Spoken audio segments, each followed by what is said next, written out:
यीशु के नाम की महिमा हो। आप सभी को जय मसीह को।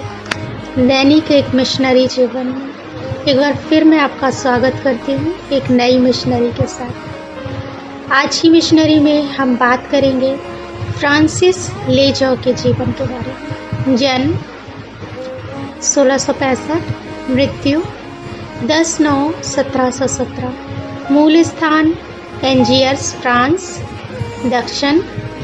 दक्षिण कैरोलिना, संयुक्त राज्य अमेरिका। आइए विस्तृत में ध्यान देते हैं।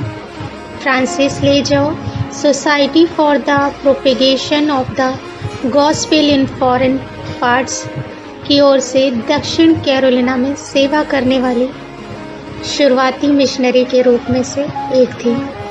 उनका जन्म एक समर्पित फ्रांसीसी हांगनो परिवार में हुआ था। हांगनो लोग फ्रांसीसी प्रोटेस्टों का एक धार्मिक समूह था। जब 16वीं शताब्दी के अंत में हांगनो का तीव्र उत्पीड़न हुआ तो फ्रांसिस इंग्लैंड भाग गए। डबलिन के ट्रिनिटी कॉलेज से स्नातक होने के बाद उन्हें क्रिस्टोफर द्वीप भेजा गया, जहां उन्होंने कुछ समय के लिए मूल जनजाति के बीच सेवा की। 1706 में फ्रांसिस को मिशनरी कार्य के लिए दक्षिण कैरोलिना भेजा गया था। वह जाकर गूच ग्रीक में बस गए और देखा कि स्थानीय चर्च को झूठे भविष्यवक्ताओं ने बुरी तरह से गुमराह कर दिया है।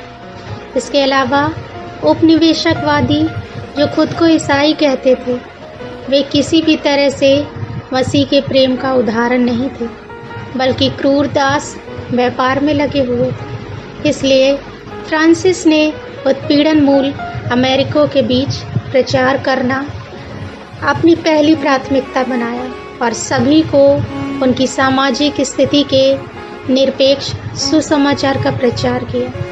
कई असफलताओं और अपने ही लोगों से बाधाओं के बावजूद फ्रांसिस ने चर्च के भीतर और बाहर समानता का अभ्यास करने वाली गलीशियाओं की स्थापना के लिए खुद को प्रतिबद्ध किया।